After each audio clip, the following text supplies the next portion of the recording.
Well, welcome everybody to the 19th episode here of the tiny house build, and today we're going to be putting on the little curb for the skylight up there on the roof. And let's see, I'm going to be putting on some flashings and a few things like that, and we're going to get around to putting the sheeting on the roof. So let's go ahead and get started. I've been moving this thing in and outside, inside and outside with this old Clark forklift here. It's a 1962 Clark forklift, and the old thing just will not give up. It just keeps running and running. And it's kind of a quirky old dude though. It'll never start just by itself. I have to lift up the seat area here. And there's the old Continental 6 that it has in there, Flathead 6. And I have to take a gas can and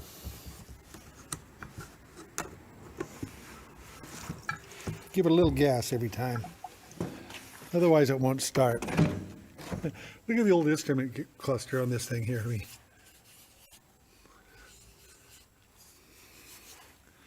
Kind of a weird old thing. Yeah, but it has a switch under here that starts the fuel pump, which is right under there. Look at the old suicide knob it has, an old metal one on it. Kind of cool. Well, I got to make sure it's out of gear before I try to start it, otherwise it'll just take off on its own.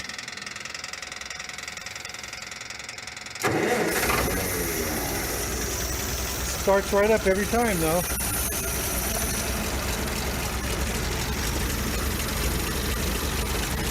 It just keeps going.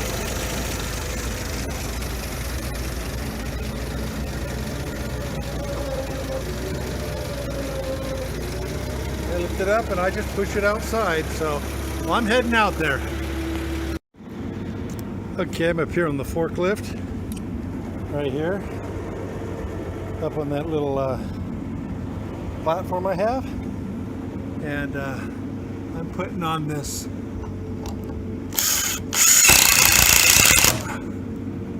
curb here.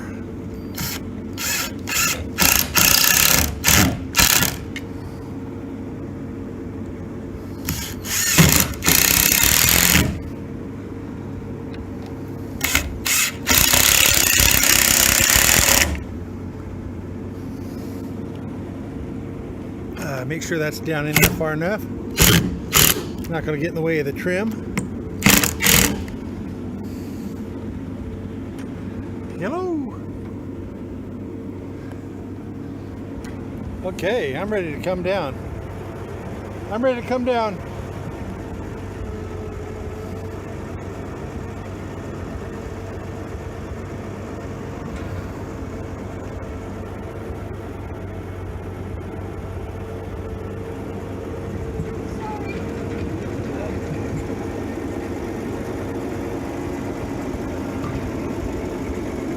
I got a rookie forklift driver. All right. Okay, I got the drip edge on. So I'm all ready to start putting the felt on up there. And I patched up my goof spot. Remember when I cut my siding a little short? My dyslexia kicked in or whatever. But anyway, that's all fixed now. And on the other side,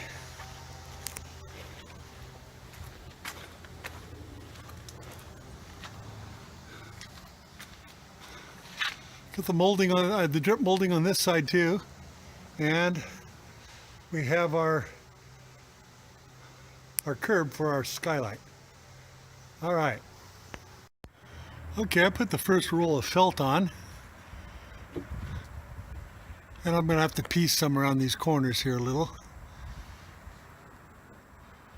But I might have to wait for my son to do the upper part. I might need his youthfulness to do that. And I also put this piece of trim on here. Try not to do this without getting you in the sun here. So I'm going to put that other piece over there. Then I'm going to put the felt on the other side.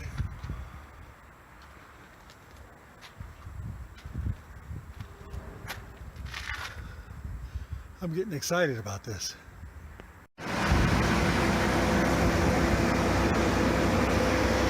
Well, I'm up here on the scaffolding again, and I'm doing the sheeting on the roof, on the loft. That's where I patched it. I put a molding on the side of it. I left a little overhang here. And I'm going to go ahead and put a drip rail, piece of metal drip rail like I did down here, right here. And then I'm going to move over to the other side and do it.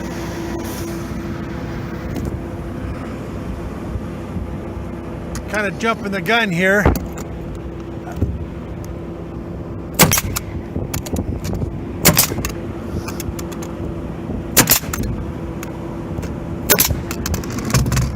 I was going to have my son do this part, but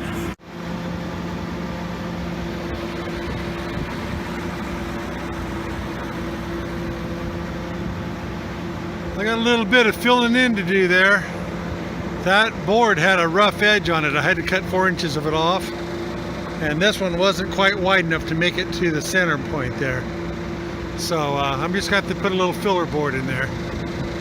I'll probably just use a piece of 3/4 inch cedar or something like that. All right, getting there. Well, guys, I'm waiting for some more help on the roof. I'm gonna wait till my son comes up in a couple more days. Excuse me. And we're gonna go ahead and finish off that roof up there when he gets here. And I did build some little brackets to go off the end of the roof here, kind of match that fancy one I have on there, just to help support the 6-inch overhang I have on there. But I'll show you those when they go on. Right now I am over here trying to salvage some old wood that I had out of my hay fork cabin that I tore down, and I'm sanding the back of it all off and getting it nice and smooth so I can put that maple stain on it. And these boards are going to go on the wall right above where the sheetrock stops, and there'll be a big wide trim of this pine, which is going to have a maple stain on it. And I've got the other ones cut here, and I'm going to get all these sanded off and stained, and I'm hoping that'll come out. And I got most of this old stain off of this one. And I just got to finish up this end a little more. Well, I'm going to keep on go ahead and doing this. All I'm using on it is just a DeWalt sander. And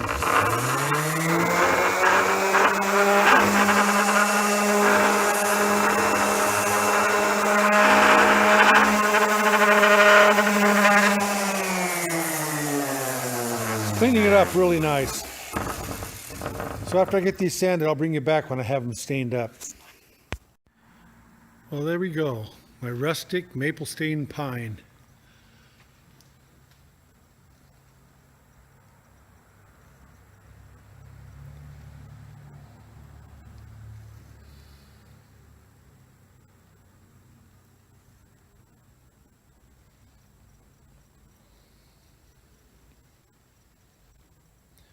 Yeah, as soon as this dries, I'm going to go ahead and get some of that clear coat put on it.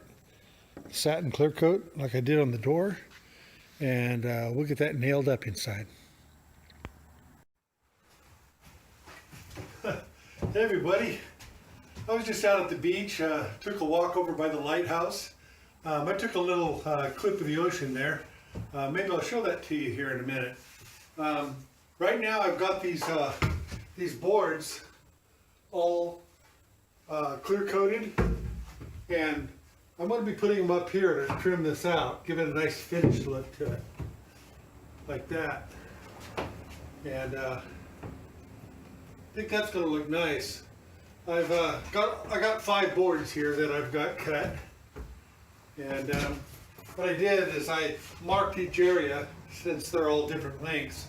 Like this one here is marked with the number 3, so I just marked the board with the number 3 so I know which one to use. I'm going to be using a 15 gauge nailer on this, and I'm going to be using 2-inch nails, and I think I'm going to go ahead and get this first one put up here.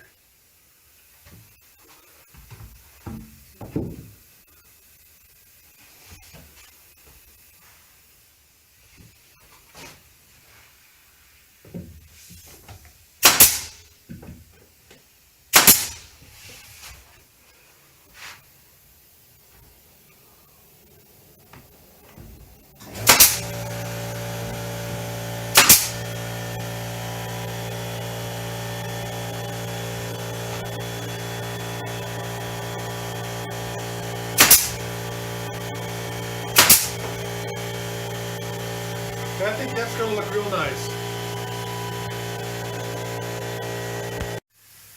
Okay, I've got all the upper stuff nailed on. See it right here along there above the door, and down this wall to that piece I already showed you. So I'm going to get busy and start getting some cabinets put in here. Well guys, I'm building the kitchen window here, and all the framing, the interior sill.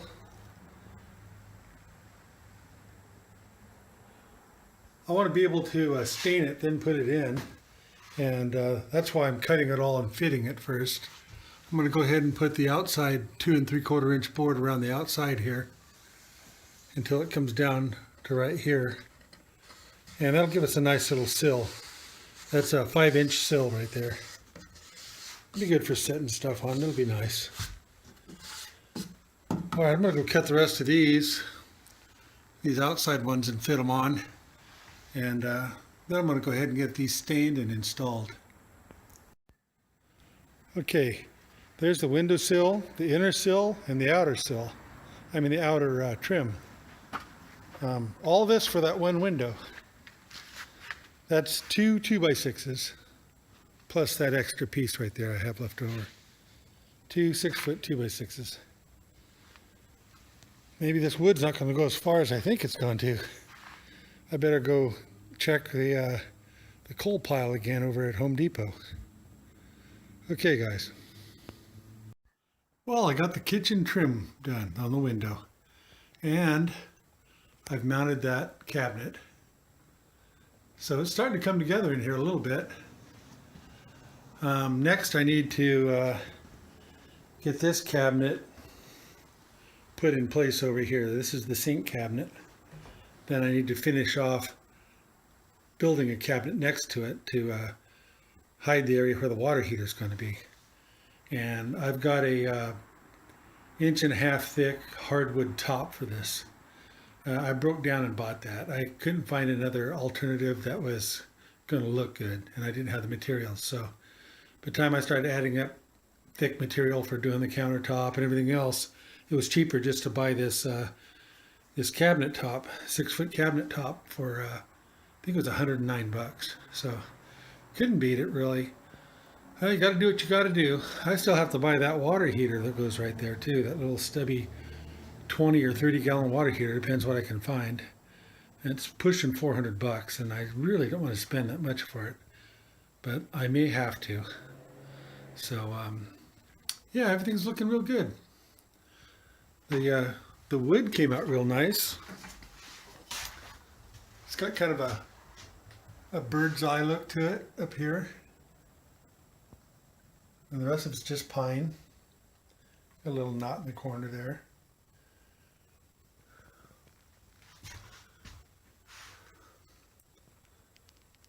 Yeah, it's pretty wood. And it's got a 5-inch windowsill here too. And this thing here, I just already had it mounted once, so it was just a matter of getting some new 3-inch screws, and because I had a little bit more thickness because of the sheetrock. And I just stuck my screws in, and the only place I goofed really is right there. You can see the 2 screws there. The one on the right didn't hit anything. I had to find the stud again. Problem was that I didn't account for this thickness of the sheetrock. But You can see that my texturing comes right up to the edge. So everything's good.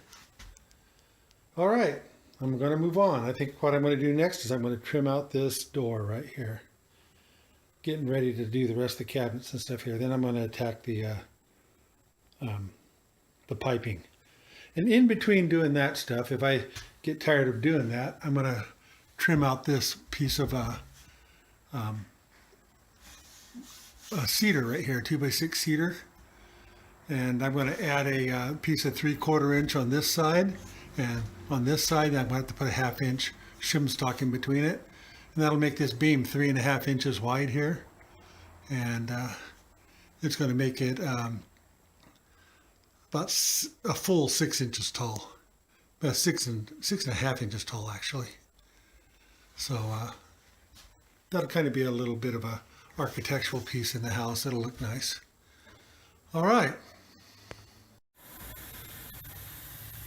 Okay, I framed in this door frame here.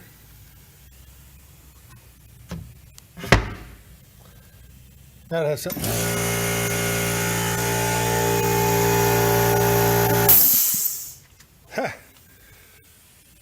Now it has something to stop up against. So now I can put a latch on here and that'll seal up. I'll put a weather strip in there too.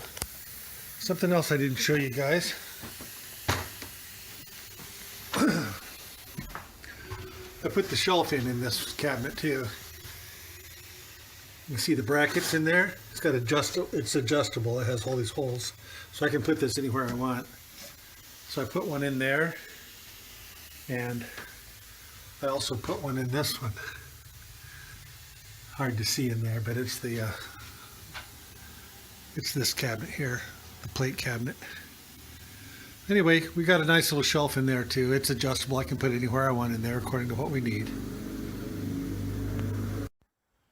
Okay, I put 1/2 inch block spacers on this 2x6 here. And I'm going to cap that right here with a 1x6. And I've already got it stained, cut to size. Then on this side back here, we'll cap it with another one, full length. And with the 3/4 inches that'll give us, this 1/2 inch plus the 3/4 of the next board, that should be 3.5 inches. So I should be able to cap the bottom of this with a 1x4 because a 1x4's width is 3.5 inches. So I think that'll look pretty neat. We'll get this beam all capped up here. Make a big false beam out of it where it'll look nice. Here they are all stained. This is going to be for the beam.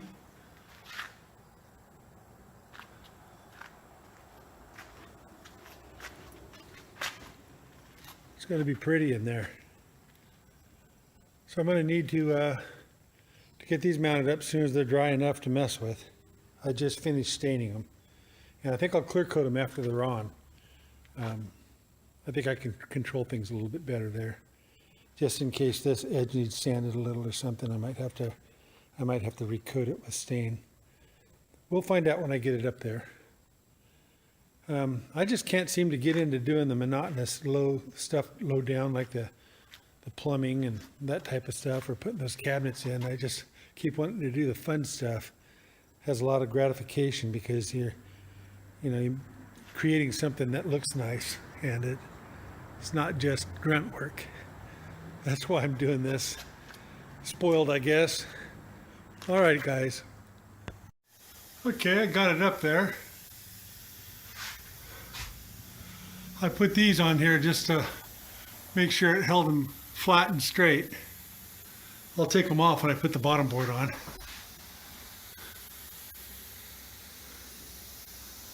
I'm going to go ahead and pull these braces off now, and I'm going to put on the bottom board.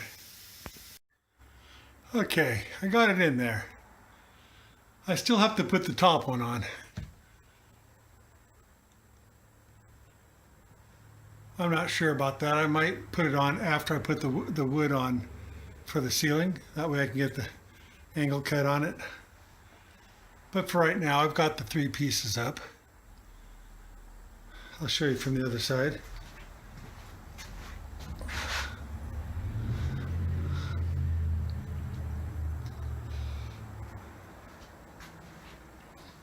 I think it adds a lot to it.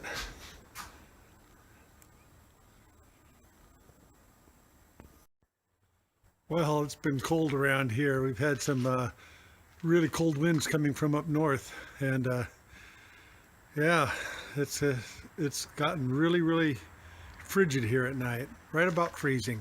So that's cold for the coast here. I know that some of you guys are out there, you know, freezing your butts off in minus 15 degrees and stuff like that. But I think I'm going to call it into this video right now. The sun's back out, my son's coming up, and we're going to start a new video doing the roofing. And so we'll just call an end to this one. And I want to thank you guys for coming along, and we'll catch you on the next one. Bye-bye.